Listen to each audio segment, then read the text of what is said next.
ధనవంతుడు ఒకడుండెను.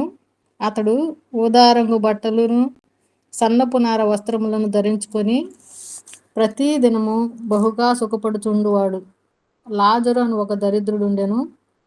వాడు కురూపులతో నిండిన వాడై ధనవంతుని ఇంటి వాకిట పడి ఉండి అతని బల్ల మీద నుండి పడు రొట్టె ముక్కలతో ఆకలి తీర్చుకొనగోరెను. అంతేకాక కుక్కలు వచ్చి వాని కురుపులు నాకెను. ఆ దరిద్రుడు చనిపోయి దేవదూతల చేత అబ్రాహాము రొమ్మున ఆనుకొనుటకు కొనుపోబడెను. ధనవంతుడు కూడా చనిపోయి పాతిపెట్టబడెను. అప్పుడు అతడు పాతాళములో బాధపడుచు కన్నులెత్తి దూరం నుండి అబ్రహామును అతని రొమ్మును ఆనుకొని ఉన్న లాజరును చూచి, తండ్రివైన అబ్రహామా, నా యందు కనికరపడి తన వేలికొనను నీళ్లలో ముంచి నా నాలుకను చల్లార్చుటకు లాజరును పంపుము. నేను ఈ అగ్ని జ్వాలలో యాతన పడుచున్నానని కేకలు వేసి చెప్పెను. అందుకు అబ్రహాము, కుమారుడా, నీవు నీ జీవిత కాలమందు నీకిష్టమైనట్టు సుఖము అనుభవించితివి. అలాగుననే లాజరు కష్టము అనుభవించనని జ్ఞాపకము చేసుకొనుము. ఇప్పుడైతే వాడు ఇక్కడ నెమ్మది పొందుచున్నాడు, నీవు యాతన పడుచున్నావు. అంతేకాక ఇక్కడ నుండి మీ యొద్దకు దాటగోరువారు దాటి పోజాలకుండునట్లును, అక్కడి వారు మా యొద్దకు దాటి రాజాలకుండునట్లును మాకును మీకును మధ్య మహా అగాధముంచబడి ఉన్నదని చెప్పెను. అప్పుడు అతడు, తండ్రి, అలాగైతే నాకు 5 సహోదరులు ఉన్నారు. వారును ఈ వేదనకరమైన స్థలమునకు రాకుండా వారికి సాక్ష్యమిచ్చుటకై నా తండ్రి ఇంటికి వారిని పంపవలనని నిన్ను వేడుకొనుచున్నానెను. అందుకు అబ్రహాము, వారి యొద్ద మోషేయు ప్రవక్తలను ఉన్నారు, వారి మాటలు వినవలెనని అతనితో చెప్పగా, అతడు, తండ్రివైన అబ్రహామా, అలాగనవద్దు. మృతుల్లో నుండి ఒకడు వారి యొద్దకు వెళ్ళిన ఎడల వారు మారు మనసు పొందుదురని చెప్పెను. అందుకు అతడు, మోషేయు ప్రవక్తలను చెప్పిన మాటలు వారు వినని ఎడల మృతుల్లో నుండి ఒకడు లేచినను వారు నమ్మరని అతనితో చెప్పినను. ప్రేయర్ చేసుకుందాం 2 మాటలు. ప్రేమ గల తండ్రి, కృపగల దేవా, జయం కలిగిన యేసయ్య, మహోన్నతుడా, నీకే లేని వందనాలు, స్తుతులు, స్తోత్రాలు. దేవా, నా తండ్రి, మాకు ఈ అవకాశం కల్పించినందుకు నీకే స్తోత్రాలు యేసయ్య. మేమందరం కలుసుకొని దేవా నీ వాక్యమును జ్ఞాపకం చేసుకున్నట్టుకు నేను స్తుతించుటకు ప్రభువా మాకు సహాయం చేసినందు బట్టి నీకే స్తోత్రాలు. దూరంగా ఉన్నను దగ్గరగా ఉండనట్లు చేసావు, నీకే స్తోత్రాలు యేసయ్య. దేవా, నా తండ్రి, మేము ఇప్పుడు చదువుకున్న వాక్యం ద్వారా మాతో మాట్లాడండి. మా జీవితాల్లో సరి చేసుకోవలసినవి మేము సరి చేసుకోగలుగునట్లు దేవా మాకు జ్ఞానం అనుగ్రహించమని, కృపను అనుగ్రహించమని, సహాయం దయచేయమని ప్రార్థిస్తున్నాను యేసయ్య. అలాగే నా తండ్రి, ఈ వాక్యాన్ని మాట్లాడాలని ఆలోచన కలిగి నేను సిద్ధపడి ఉండగా మీ కృప చొప్పున మీరు మీ నోటి బోరగా వాడుకున్నామని ప్రార్థిస్తున్నాం. దేవా, నా తండ్రి, కాని మాటలు మాట్లాడకుండా నా నోటిని కాయమని ప్రార్థిస్తున్నా యేసయ్య. నీకే స్తోత్రాలు. నీ నామ మహిమార్థమే మమ్మల్ని అందరినీ జీవింపచేసి సిద్ధపరిచి నీ రాకడలో ఎత్తబడినట్లు సహాయం దయచేయమని యేసుక్రీస్తు ఉన్నతమైన నామమున స్తుతించి ప్రార్థించి వేడుకుంటున్నాను తండ్రి, ఆమేన్.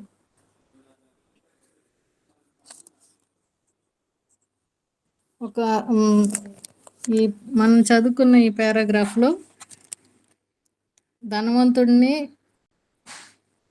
ఇంకా దరిద్రుడు అనే 2 వ్యక్తుల్ని మనం గమనిస్తున్నాం.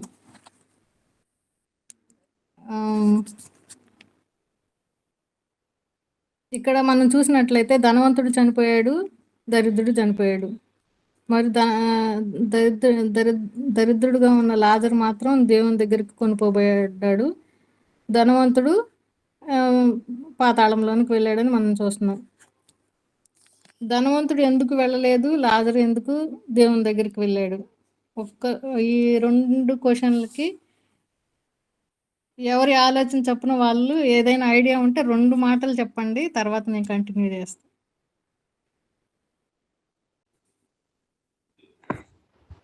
ధనవంతుడైతే ఈ లోక ఆశలతో బాగా హ్యాపీగా గడిపాడక్క.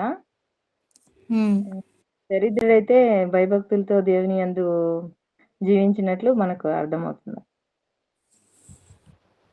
ఇంకా ఎవరైనా ఏమైనా చెప్తారా? ఇంకొకటి ఏంటంటే, ధనవంతుడు యేసు ప్రభుని నమ్ముకోలేదు, కానీ అదే ఏమంటాడు, లాజరసు పేదోడైనా కూడా యేసయ్య నమ్ముకున్నాడు. ఇంకా ఎవరైనా ఇంకా ఏమైనా పాయింట్స్?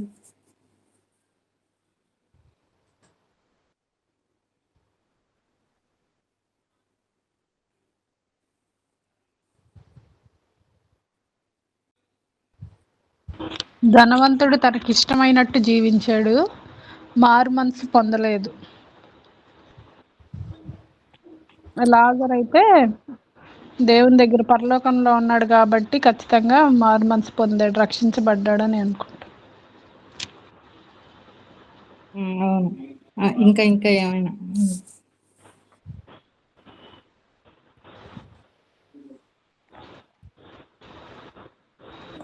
అంటే ధనవంతుడికి మారు మనసు పొందడానికి దేవుడు అవకాశం కూడా ఇచ్చి ఉంటాడు. ఎందుకంటే ఇక్కడ నుంచి నన్ను పంపించండి అంటే ఆల్రెడీ ప్రవక్తలు ఆ మాటలు కూడా విన్నాడు, కానీ తను నమ్మలేదు. Okay, thank you. అయితే మనం ఒకసారి దేవుడు మనకి ఉపమానాల రీతిగా సువార్తల్లో అనేక సార్లు ధనవంతుని యొక్క లక్షణాల గురించి అనేక చోట్ల మాట్లాడినట్లు మనం చూస్తుంటాం. మత్తయి సువార్తలో మనకు కనిపిస్తాయి. తర్వాత లూకా సువార్తలోనే 12వ అధ్యాయంలో, 18వ అధ్యాయంలో, 19వ అధ్యాయంలో మనం ధనవంతుల గురించి, వారి యొక్క బిహేవియర్ గురించి, దాన్ని బట్టి వాళ్ళు పొందుకున్న రిజల్ట్ ఏంటి అనేది మనం ఆ అధ్యాయాలు చదివినప్పుడు మనం గ్రహిస్తుంటాం. అయితే ఇక్కడ ధనవంతుడిని ఇక్కడ ఏమంటున్నాడు, అబ్రహాంని అడిగినప్పుడు 25వ వచనంలో, కుమారుడా, నీవు నీ జీవిత కాలమందు నీ ఇష్టమైనట్టు సుఖము అనుభవించితివి. ఇక్కడ గమనించినట్లయితే దేవుని అంటే ఆ ధనవంతుడు తన ఇష్టానుసారంగా జీవించాడు, తనకి ఇష్టం వచ్చిన లైఫ్ని జీవించాడు. మరి లాజర్ అయితే దరిద్రుడుగా ఉన్నాడు, దేవుని దగ్గరకు కొనుక్కోబడ్డాడు. ఇక్కడ మనం అక్క వాళ్ళు చెప్పినట్లు దరిద్రుడు కూడా, అంటే లాజరు దేవునికి ఇష్టంగా ఉండొచ్చు, ధనవంతుడు దేవునికి ఇష్టంగా లేకపోయి ఉండొచ్చు. ఇంకొకటి, మరి ధనం ఉన్నంత మాత్రాన దేవునికి ఇష్టంగా లేకపోయాడా ధనవంతుడు? లేదంటే దరిద్రుడిగా ఉండి ఏమీ లేదు కాబట్టి దేవుణ్ణి ఆశ్రయించాడా అని మనం క్వశ్చన్స్ చేసుకున్నట్లయితే, మరి ధనవంతుడు దేవునికి అసలు ఇష్టంగా ఉండడా? ధనం ఉన్నంత మాత్రాన దేవుణ్ణి ఆశ్రయించలేరా అని మనం అనుకోవచ్చు. మరి ఈ లోకంలో జీవించాలి అని అంటే ధనం అవసరం కదా, మన అవసరాల నిమిత్తం మనకు కావాల్సినవన్నీ కావాలి కదా. ధనం లేకుండానే పేదవాడుగానే ఉండిపోవాలి ఈ లోకంలో ఉన్నంతకాలం. మనం ఈ లోకంలో ఉన్నంతకాలం శ్రమలు అనుభవిస్తూనే ఉండాలా అనే విషయాలకు వచ్చినట్లయితే, దేవుడు అలా ఎంత మాత్రమని కాదు. దేవుడు ఎవరికి ఎంత కావాలో అంత ఇచ్చేవాడని మన అందరికీ తెలుసు. అయితే ఈ ధనవంతుడు ఇష్టమైనట్టు జీవించాడంట. మరి ధనము గల వారిని దేవుడు ఏ విధంగా జీవించాలని కోరుకుంటున్నాడు? లేదంటే ధనము అస్సలు సంపాదించుకోవద్దు అంటున్నాడా? లేదంటే ధనము సంపాదించుకున్న దాన్ని ఎలా యూటిలైజ్ చేసుకోవాలి, ధనం ఉన్నంత మాత్రాన మనం ఏ విధంగా జీవించాలి అనే విషయానికి వచ్చినట్లయితే ఒక వచనం గమనిద్దాం.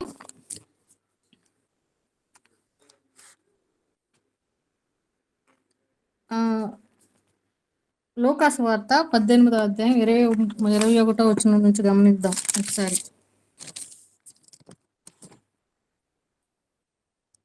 18వ అధ్యాయం 18వ వచనం నేను చదువుతున్నాను. ఒక అధికారి ఆయనను చూచి, సద్బోధకుడా, నిత్య జీవమునకు వారసుడొకటకు నేనేం చేయవాలని ఆయన అడిగాను. అందుకు యేసు, నేను సత్పురుషుడని ఎలా చెప్పుచున్నావు? దేవుడు ఒక్కడే తప్ప మరి ఎవడును సత్పురుషుడు కాడు.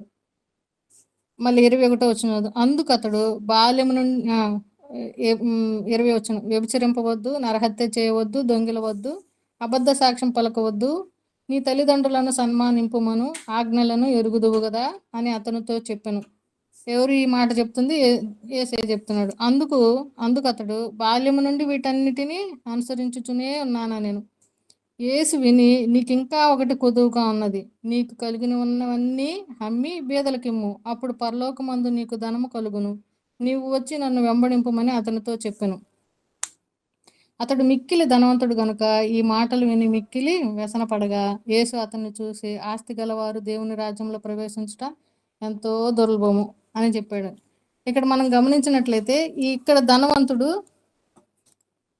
దేవుణ్ణి అంగీకరించాడు, దేవుణ్ణి నమ్మాడు, దేవుణ్ణి వెంబడిస్తున్నాడు. దేవుడు వెంబడించాడు కాబట్టి దేవుడు ఏమంటున్నాడు, నేను దేవుని రాజ్యంలో ప్రవేశించాలంటే ఏం చేయాలి అని ధనవంతుడు అడిగినప్పుడు 20వ వచనం గమనించినట్లయితే ఆజ్ఞలను అనుసరించాలని చెప్తున్నాడు. ఇక్కడ నరహత్య చేయవద్దు, దొంగిలవద్దు, వ్యభిచరింపవద్దు, అబద్ధ సాక్ష్యం పలకవద్దు, నీ తల్లిదండ్రులను సన్మానింపము అని ఆజ్ఞలను ఎరుగుదువు కదా అని అతనితో చెప్పినప్పుడు నేను ఎన్ని బాల్యం నుండే పాటిస్తున్నాను అని అంటున్నాడు. అంటే ఈ ధనవంతుడు దేవుణ్ణి అంగీకరించాడా? అంగీకరించాడు కదా. ఇవన్నీ పాటిస్తున్నాడంటే దేవుణ్ణి అంగీకరించాడు. కానీ నీకు ఇంకా ఒకటి కొదువుగా ఉన్నది అంటున్నాడు దేవుడు. నీకు కలిగినవన్నీ అమ్మి బీదలకిమ్ము, అప్పుడు పరలోకమందు నీకు ధనము కలుగును అని అంటున్నాడు. మరి మనకు ఉన్న ఆజ్ఞల్లో ప్రధానమైన ఆజ్ఞలను గమనించుకున్నట్లయితే ఎవరైనా చెప్పగలరా?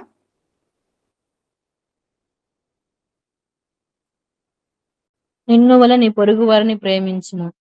నిన్ను అదే వల్లే అనుకుంటున్నాను. పొరుగు వారిని ప్రేమించమన్న ఆజ్ఞను ఇక్కడ మనం గమనించుకోగలం. ఎందుకంటే నీకు ఇంకా ఒకటి కొదువుగా ఉన్నది, నీకు కలిగినవన్నీ అమ్మి బేదలకు ఇమ్ము అంటున్నాడు. అంటే ఎవరైతే బేదలు కలిగి ఉన్నారో, నీ ఎదుట ఎవరైతే కష్టంలో ఉన్నారో వాళ్ళని జ్ఞాపకం చేసుకో, వాళ్ళకి సహాయం చెయ్యి, బేదల్ని ఆదుకో.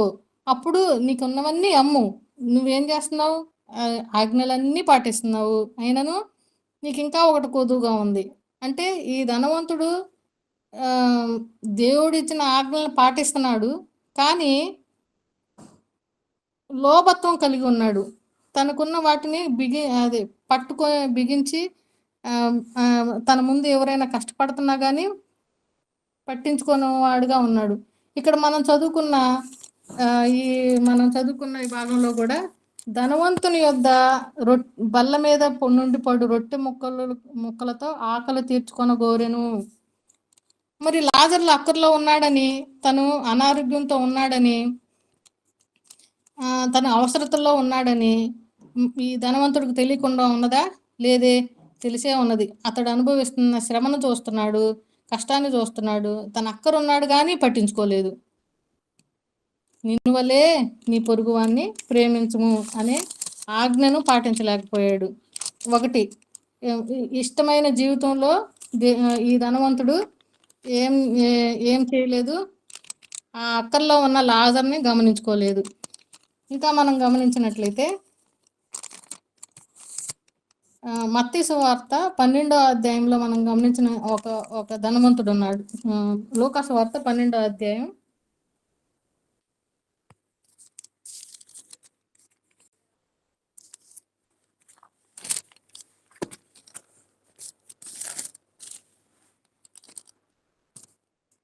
ఇక్కడ 12వ అధ్యాయం 15వ వచనం. మరియు ఆయన వారితో, మీరు ఏ విధమైన లోభమునకు ఎడమీయక జాగ్రత్త పడుడి. ఒకడు కలిమి విస్తరించుట వాని జీవమునకు మూలము కాదనెను. మరియు ఆయన వారితో ఈ ఉపమానం చెప్పెను. ఒక ధనవంతుని భూమి సమృద్ధిగా పండెను.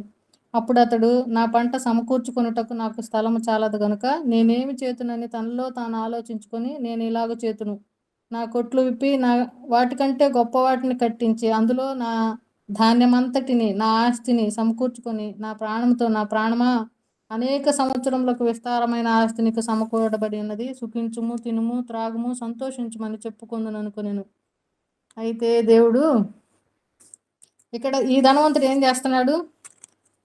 విస్తారమైన ధనం సంపాదించుకొని తన ప్రాణంతో తినుము, తాగుము, సుఖించుము అని చెప్పుకుంటున్నాడు. ఇక్కడ మనం చదువుకున్న వాక్య భాగంలో కూడా ఈ ధనవంతుడు సుఖమును తనకిష్టమైనట్లు ధనం సంపాదించుకున్నాడు, తనకిష్టమైనట్లు సుఖాన్ని ఆ ధనాన్ని ఆశ్రయించుకొని సన్నపు నార వస్త్ర బట్టలు ధరించుకొని బహుగా సుఖపడుతున్నాడంట ఈ ధనవంతుడు. అయితే తన ఎదుట ఉన్న దరిద్రుడైన లాజర్ను మాత్రం గమనించుకోలేకపోయాడు. ఈ ధనవంతుడు ఏం చేస్తున్నాడు, తనకున్న ధనాన్ని మనం 16వ వచనం గమనించిన ఆయన 15వ వచనంలో ఏ విధమైన లోభమునకు ఎడమియక జాగ్రత్త పడిడి. ఇక్కడ ఏమంటున్నాడు, లోభత్వం కలిగి ఉండొద్దు అని ధనవంతుడుగా ఉండండి, కానీ లోభత్వం కలిగి ఉండొద్దు అని చెప్తున్నాడు. ఇంకా మనం గమనించుకున్నట్లయితే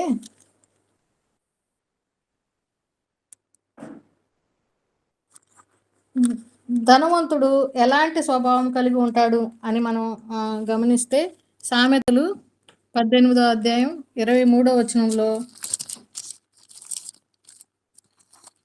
సామెతలు 18:23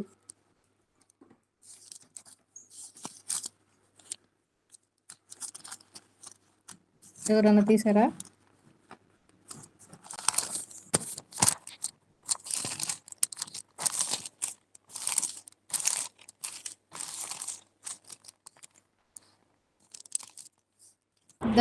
మతిమాని మనం చేసుకున్నాను. ధనవంతుడు దురుసుగా ప్రత్యుత్తరం ఇచ్చును.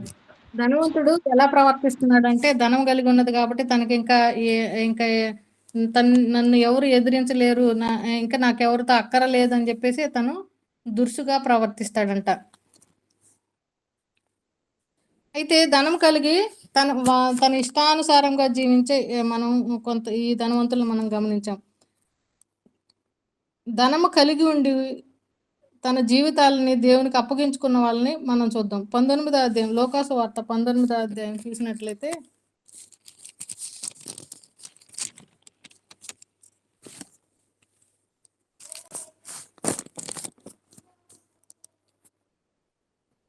ఇదిగో సుంకపు గుత్తదారుడును ధనవంతుడినైన జక్కయ్య అను పేరు గల ఒకడు యేసు ఎవరో అని చూడగోరెను గాని ఇక్కడేమవుతున్నాడు, ఒక ధనవంతుడు సుంకపు గుత్తదారుడుగా పనిచేస్తున్న ధనవంతుడైన జక్కయ్య, అతడు ఆసక్తి కలిగి దేవుడు ఎవరో అని వారిని చూడగోరారంట. 8వ వచనం మనం గమనించినట్లయితే జక్కయ్య నిలువబడి, ఇదిగో ప్రభువా, నా ఆస్తిలో సగము బీదలకు ఇచ్చుతున్నాను. నేను ఎవని యొద్దనైనను అన్యాయంగా దేనినైనా తీసుకుని ఎడల అతనికి 4 గంతలు మరలా చెల్లించునని ప్రభువుతో చెప్పెను. అందుకు యేసు, ఇతడు అబ్రహాము కుమారుడే, ఎందుకనగా నేడు ఈ ఇంటికి రక్షణ వచ్చి ఉన్నది. అతను అన్యాయంగా సంపాదించిన ధనాన్ని రియలైజ్ అయ్యి ఏం చేస్తున్నాడు, తన ధనంలో బేదలకు ఇచ్చుచున్నాడు. మనం ఇక్కడ గమనించినట్లయితే మనం మన చదువుకునే వాక్యం మన జీవితాలకి అన్వయించుకోవాలి. దేవుడు వాక్యం ద్వారా మీ దగ్గర ఉన్న బేదలకి హెల్ప్ చేయండి అని అనేక మార్లు చెప్పినట్లు మనం చూస్తున్నాం. మనం చదువుకున్న అధ్యాయంలోనే 16వ అధ్యాయంలో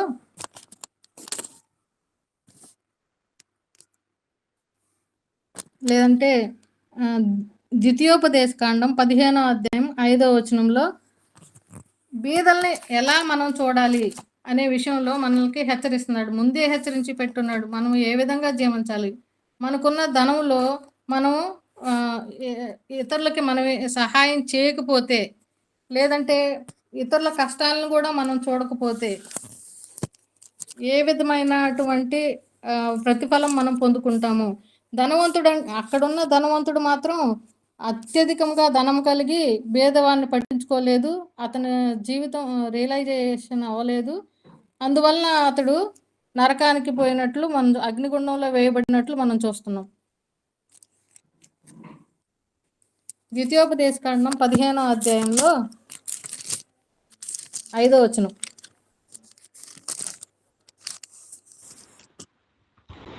కావున నేడు నేను నీకు ఆజ్ఞాపించుచున్న ఈ ఆజ్ఞలన్నిటినీ అనుసరించి నడుచుకొనుటకు నీ దేవుడైన యెహోవా మాటను జాగ్రత్తగా వినిన ఎడల మీలో బీదలు ఉండనే ఉండరు. ఇక్కడ ఒక్కసారి ఆగుదాం.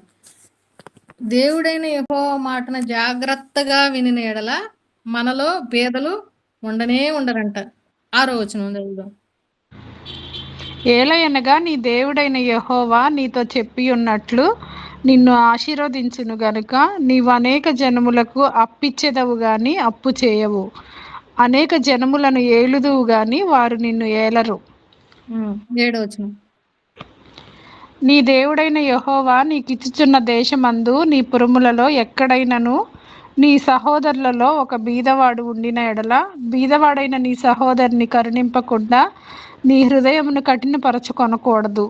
నీ చెయ్యి ముడుచుకొనక వాని కొరకు అవశ్యముగా చెయ్యి చాచి వాని అక్కర చొప్పున ఆ ఎక్కరకు చాలినంత ఆవశ్యకముగా వానికి అప్పియ్యవలెను. ఉమ్. ఇక్కడ ఆగుదాం. 7వ వచనంలో ఏం చెప్తున్నాడు? భేదవాడు ఉండిన ఎడల, భేదవాడని నీ సహోదరుని కరుణింపకుండా నీ హృదయం కఠినపరచుకొనకూడదు అని చెప్తున్నాడు.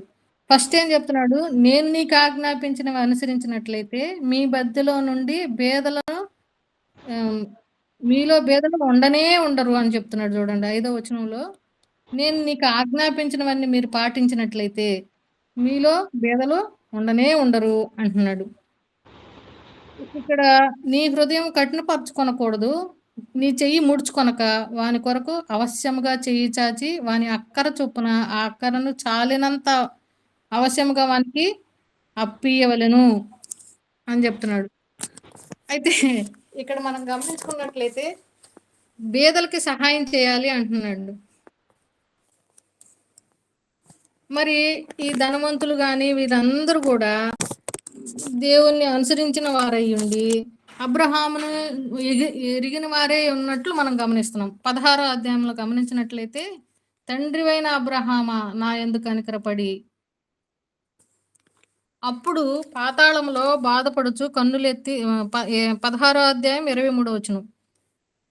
పాతాళంలో బాధపడుచు కన్నులెత్తి దూరం నుండి అబ్రహామును అతని రొమ్మున ఆనుకొని ఉన్న లాజరును చూచి, అబ్రహాము తెలుసు ఇతనికి, అతని యొక్క వాళ్ళు అనుసరించే విధానం కూడా ఈ ధనవంతుడికి తెలిసినట్లు మనం గమనిస్తున్నాం. మరి తండ్రివైన అబ్రహామా అని పిలిచాడంటే అబ్రహాము యొక్క కుమారుడనే అని పిలువబడుతున్నాడు. ఇందాక మనం జక్కయ్య విషయంలో మనం చూసినట్లయితే ఇప్పుడు 8వ వచనం, 19వ అధ్యాయం 8వ వచనం, నేను ఎవని వద్దనైనా అన్యాయంగా దేన్నైనా 9వ వచనం చూసినట్లయితే, ఇతడును అబ్రహాము కుమారుడే. ఎందుకు? ఆయన పశ్చాత్తాపడి తను అన్యాయంగా సంపాదించిన ధనాన్ని బేదలకు ఇచ్చుచున్నాడు. ఫస్ట్ మనం 12వ అధ్యాయంలో గమనించినప్పుడు అతనికి ఏం చెప్పాడు? నువ్వు అన్ని ఆజ్ఞలు పాటిస్తున్నావు కానీ నీకు కలిగిన మిగుల ఆస్తిని అంతటిని మీ బేదలకు ఇచ్చి నువ్వు దేవుణ్ణి వెంబడించు, అప్పుడు నువ్వు దేవుని యొక్క రాజ్యంలో ప్రవేశిస్తావు అని ఆ ధనవంతునితో చెప్పాడు. మరి ఇంకా ద్వితీయోపదేశ కాలంలో చూసినట్లయితే మనకు కలిగి ఉన్న దాంట్లో బేదలు ఎవరైతే ఉన్నారో వాళ్ళకి ధనమును ఇచ్చి మీ మధ్య బేదలు లేకుండా చూసుకోనండి అని చెప్తున్నాడు. ఇక్కడ జక్కయ్య విషయంలో మనం చూసినట్లయితే అతడు ధనవంతుడు అన్యాయంగా సంపాదించిన ధనాన్ని రియలైజ్ అయ్యి ధనం బేదలకిచ్చి అబ్రహాం యొక్క కుమారుడుగా అనిపించుకున్నాడు. అయితే మనం గ్రహించుకున్నట్లయితే మనం దేవుని కుమారులము కుమార్తెలము కాబట్టి మనం మన మధ్యలో ఉన్న అక్కర కలిగిన వారికి, ఇంకా ఎవరైతే అక్కర్లో అర్జెన్సీలో ఉన్న వారికి వాళ్ళకి సహాయం చేయాలని దేవుడు మనకి హెచ్చరిస్తున్నట్టు మనం చూస్తున్నాం. అలాగే ద్వితీయోపదేశ కాండంలో 15వ అధ్యాయం 5వ వచనంలో ఇక్కడ బేదలను మీరు పోషించండి లేదంటే వాళ్ళకి ఇచ్చేయండి అనేమి చెప్పలేదు. అవశ్యముగా వానికి అప్పియవలెను అని చెప్తున్నాడు. ఇక్కడ బేదలను కూడా మనం గమనించుకుంటున్నట్లయితే దేవుడేం బేదల్ని విడిచిపెట్టేవాడు కాదు. లాజర్ని విడిచిపెట్టలేదు. లాజర్ విషయానికి మనం వచ్చినట్లయితే లాజర్ ఏమవుతున్నాడు? దరిద్రుడుగా ఉన్నాడు. వాడు 16వ అధ్యాయం 20వ వచనంలో, లాజరు అని ఒక దరిద్రుడు ఉండేను, వాడు కురుపులతో నిండిన వాడే ధనవంతుని ఇంటి వాకిట పడి ఉండి అతని బల్ల మీద నుండి పడు రొట్టె ముక్కలతో ఆకలి తీర్చుకొని గోరెను, అంతేకాక కుక్కలు వచ్చి వాని కురుపులను నాకెను.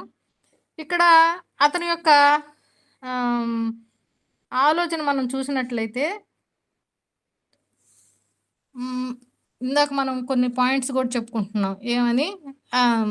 దరిద్రుడైన లాజరు దేవుని ఎరిగినవాడు కదా. రక్షణ పొందినవాడు.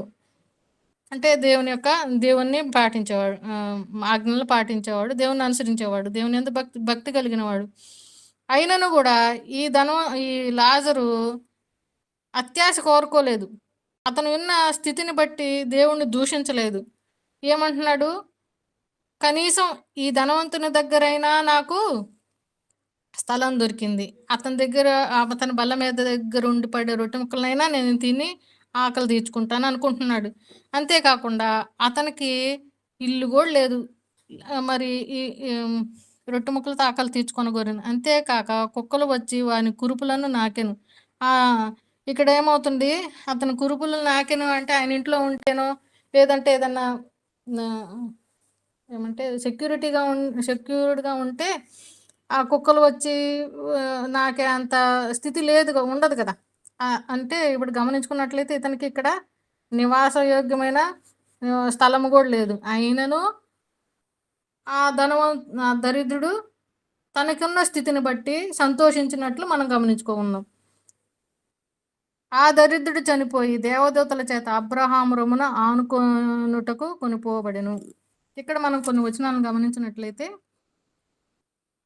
పౌలు భక్తుల్ని మనకి సువార్తను అందించినటువంటి పౌలు భక్తులు కానీ అప్పుడు అపోస్తులను మనం జ్ఞాపకం చేసుకుంటున్నట్లయితే వాళ్ళకున్న ఆస్తులన్నీ కూడా దేవుని సువార్త కొరకై అమ్మి వాళ్ళు సువార్త చేసేటప్పుడు ధనమున్నా లేకపోయినా అక్కడ సంఘాల మీద ఆధారపడకుండా తన కష్టంతో వాళ్ళు సువార్తను అందించారంట. ఒకసారి ఒక వచనం గమనించుకుంది. 1 తెస్సలోనికీయులకు రాసిన పత్రిక 2వ అధ్యాయం 9వ వచనం.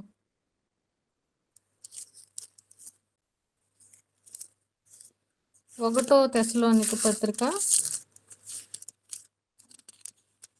2వ అధ్యాయం 9వ వచనం.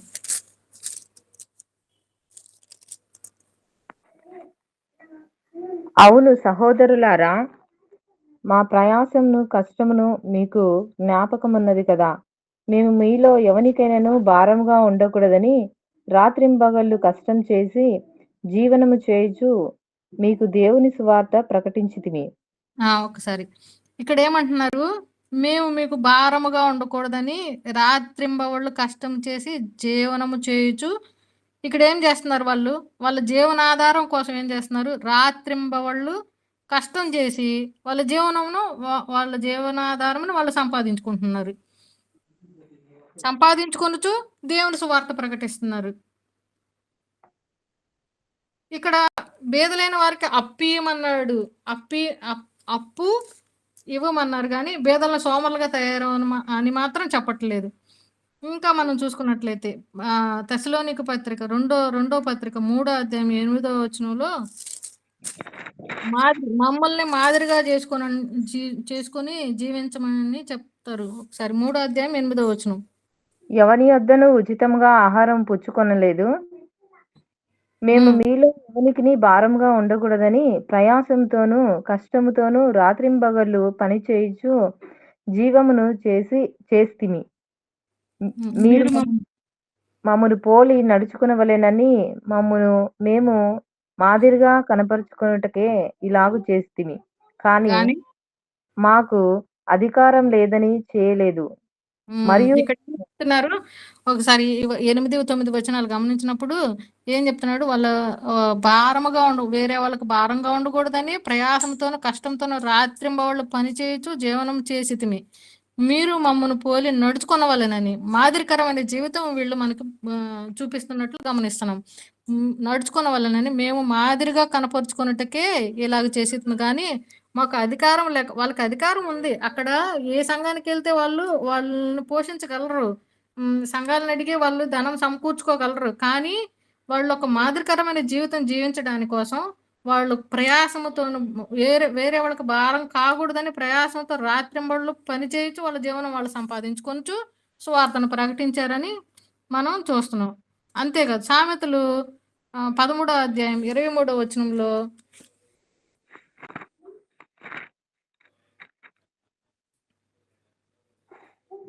14-23 14వ అధ్యాయం 23వ వచనం.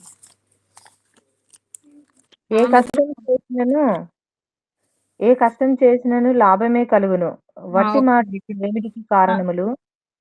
ఇక్కడ 14:23లో ఏ కష్టము చేసినను లాభము కలుగును అంటే మనకి ధనం అవసరం. ఏ ఆధారం లేనప్పుడు పేదలైన వారు ఏ కష్టం చేసినా తనకు వచ్చిన పని ఏది చేసినా లాభం కలుగుతుందంట. అంటే వాళ్ళకి కావాల్సిన జీవనాధారాన్ని వాళ్ళు సంపాదించుకోగలుగుతున్నారు. అలాగే సామెతలు 13:23లో బేదలు సేద్యపరుచుకొను కొత్త భూమి విస్తారముగా పండును అంటున్నాడు. అంటే బేదలు ఏది కష్టం చేసి వాళ్ళు పని చేసినా దేవుడు వాళ్ళకి విస్తారమైన ఫలాన్ని ఇస్తాడని తెలియజేస్తున్నాడు.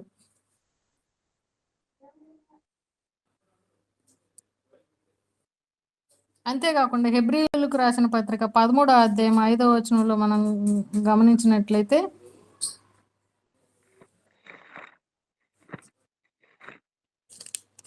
హెబ్రీ పత్రిక 13వ అధ్యాయం 5వ వచనం.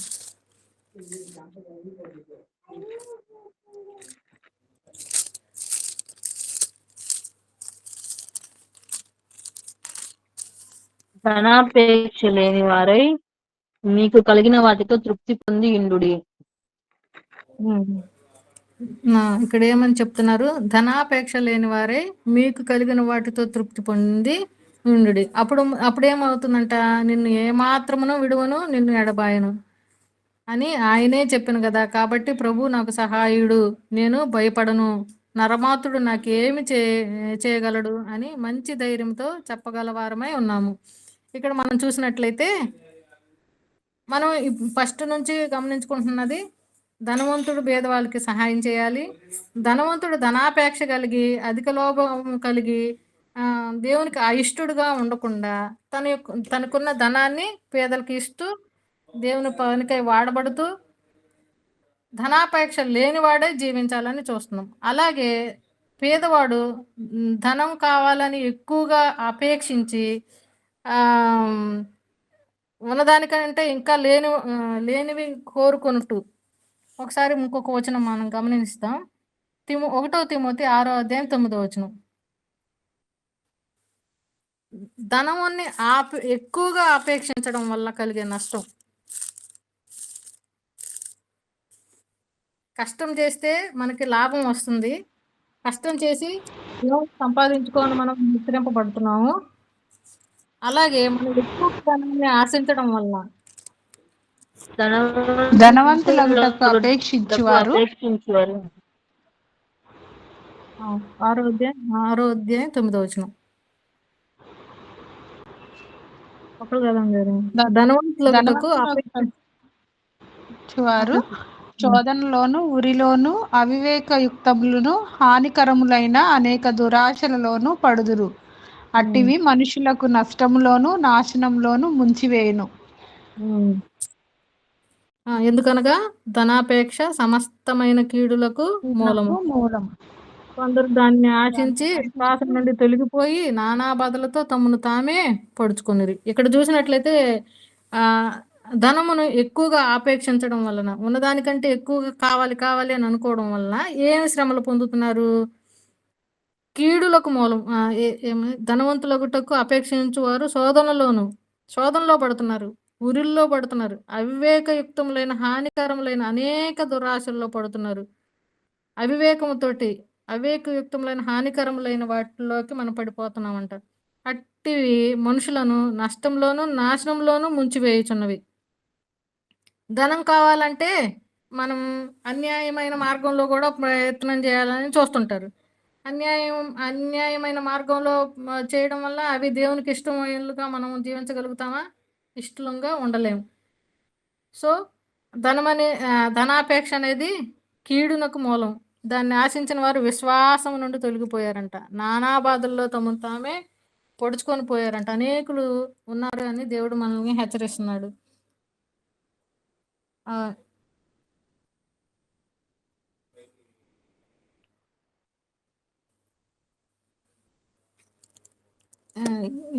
ఇంకా మనం గమనించుకున్నట్లయితే యాకోబు రాసిన పత్రిక 1వ అధ్యాయం 10వ వచనం ఒక్కసారి గమనించుకొని క్లోజ్ చేసేసుకుందాం.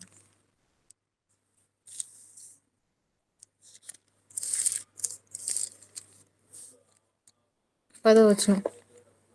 ఎలాగనగా ఇతడు గడ్డి పువ్వు వలె గతించిపోను. సూర్యుడు ఉదయించి వడగాలి కొట్టి గడ్డిని మార్చివేయగా దాని పూలు రాలును, దాని స్వరూపము సౌందర్యమును నశించును. అలాగే ధనవంతుడును తన ప్రయత్నములలో వాడిపోవును.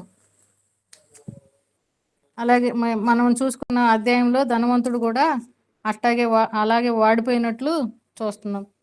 ఎలాగనగా గడ్డి పువ్వు వలె గతించిపోవును. సూర్యుడు ఉదయించి వడిగాలి కొట్టి గడ్డిని మార్చివేయగా దాని పువ్వు రాలును. అలాగే ధనవంతుడి యొక్క ప్రయత్నం కూడా ఒక పువ్వు రాలిపోయినట్లు, సూర్యుని యొక్క వేడికి ఎండిపోయినట్లు ఉంటదంట. కానీ ఏమి ప్రయోజనం ఉండదంట. ఉన్నదానితోనే సంతృప్తి కలిగి దేవుని యందు దేవుడు మనకు హెబ్రీ పత్రిక 13వ అధ్యాయంలో మనం చూసుకున్నాం కదా, నిన్ను విడువను నిన్ను ఎడబాయనని అని 13వ అధ్యాయం 5వ వచనంలో ధనాపేక్ష లేని వారమై మీకు కలిగిన వాటితో సంతృప్తి కలిగి మనం జీవించడం వలన దేవుడు మనల్ని ఆదరిస్తాడు, మన అక్కర్లు తీరుస్తాడు, మనం దేవుని రాజ్యంలో ప్రవేశిస్తామని ఈ వాక్యం ద్వారా మనం హెచ్చరింపబడుతున్నాం. లూకాసు వార్త 16వ అధ్యాయంలో మనం గమనించుకున్నట్లు ధనవంతుడు ధనం కలిగి తన సుఖమును అనుభవించి పాతాళంలోనికి అగ్నిగుండంలో పడవేయబడ్డాడు. ఉన్నదాంతో సంతృప్తి పొందిన లాజరు అబ్రహాం యొక్క కుడిపార్శ్వమున ఉండి సుఖమును అనుభవించుతున్నాడని, నెమ్మది పొందుతున్నాడని మనం గమనిస్తున్నాం. దేవుడు ఈ వాక్యం దీవించును.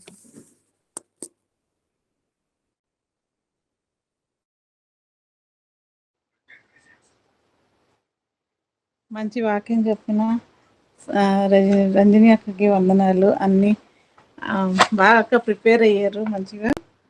మనం ఇప్పుడు విన్న వాక్యాల్లో మనం చూస్తే ధనం ఈ లోకంలో మనం ఇప్పుడు చూస్తుంది కూడా అదే కదా. ఎక్కడ ధనం ఉంటే అక్కడ క్రైమ్ జరుగుతూ ఉంది. ఎక్కడ కూడా అంటే ఎంత డబ్బు సంపాదించినా కూడా అక్కడ క్రైమ్ జరుగుతూనే ఉంది.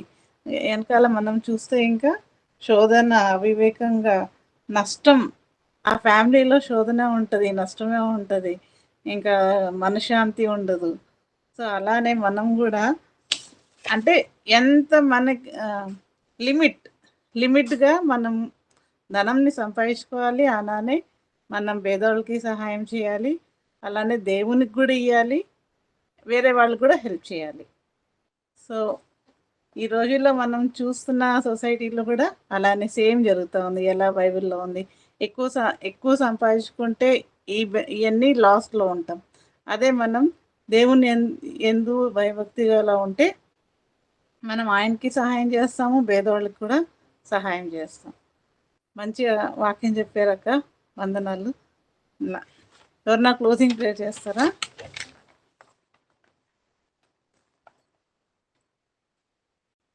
సరే, నేనే క్లోజింగ్ ప్రేయర్ చేస్తాను. మా ప్రేపర్లో తండ్రి మీకే స్తోత్రాలు వందనాలు చెల్లిస్తున్నాం ప్రభా. ఈ సిస్టర్స్ మీటింగ్లో ప్రభా మీరు ఆది నుంచి అంతవరకు మీరే తోడు ఉండి సహాయం చేసే ప్రభా మీకే స్తోత్రాలు వందనాలు చెల్లిస్తున్నాం ప్రభా. అలానే ప్రభా అయిన వాక్యాన్ని బట్టి మీకే స్తోత్రాలు వందనాలు చెల్లిస్తున్నాము. మంచి వాక్యం అక్క చెప్పారు ప్రభా. ఈ లోకంలో ప్రభా మేము ధనం అపేక్ష లేకుండా ప్రభా జీవించడానికి సహాయం దయచేయండి ప్రభా. అలాగే ప్రభా పేదోళ్ళకి సహాయం చేయడానికి మీరే సహాయం కృప చూపియండి ప్రభా. అలాగనే ప్రభా ఎక్కువ డబ్బులు సంపాదించినా కూడా అది మాకు లాస్ కింద ఉంటుంది ప్రభా. మాకు నష్టాలే జరుగుతాయి కానీ దాంతో ఏ మేలు ఉండదు ప్రభా. అలానే ప్రభా మేము మీకోసం ఈ ధనం ప్రభా ఎక్కడ ధనం ఉంటుంది అక్కడే మన హృదయం అనేది ఉంటుందని మన వాక్యంలో చదువుతున్నాం ప్రభా. అలాగే ప్రభా ఈ లోకంలో మనం దేని మీద ఆశించకుండా ప్రభా మీకోసం ప్రభా పైన ఉన్న పరలోకంలో మీకోసం ప్రభా స్థలం ఏర్పరచడానికి ప్రభా మీరే సహాయం దయచేయమని ప్రభా కోరుకుంటున్నాం ప్రభా. అలాగే ప్రభా ఈ లోకంలో ఎంత సంపాదించినా కూడా ప్రభా ఒకరోజు వదిలిపెట్టి రావాల్సిందే. కానీ ప్రభా మేము మీకోసం ఈ లోకంలో జీవిస్తే ప్రభా మీరు మా కోసం పరలోకం రాజ్యంలో మీ స్థానం ఏర్పాటు చేస్తున్నారు ప్రభా. మీకే స్తోత్రాలు వందనాలు చెల్లిస్తున్నాం ప్రభా. అలానే మా చిన్న వందగా ప్రభా జాయిన్ అయిన సిస్టర్స్ అందరినీ పేరు పేరు దీవించండి, వాళ్ళ ఫ్యామిలీస్ని దీవించండి, వాళ్ళు చేసే పనులు, వాళ్ళ ఉద్యోగాలు, రాకపోకలు ప్రభా మీరే తోడుగుండి సహాయం దయచేయమని కృప చూపియండి ప్రభా. మీకే స్తోత్రాలు వందనాలు చెల్లిస్తున్నాం ప్రభా. అలానే వాక్యం చెప్పిన రంజని అక్కకి వందనాలు చెల్లిస్తున్నాం ప్రభా. మంచి వాక్యాన్ని ప్రభా మీ ఆత్మతో నింపారు ప్రభా. అలాగే ఇంకెక్కువగా ప్రభా మీ మహిమార్థగా జీవించడానికి మీరే తోడుండి సహాయం దయచేయమని యేసయ్య పరిశుద్ధ నామములో ప్రార్థించి వేడుకుంటున్నాం తండ్రి. ఆమేన్. ఆమేన్.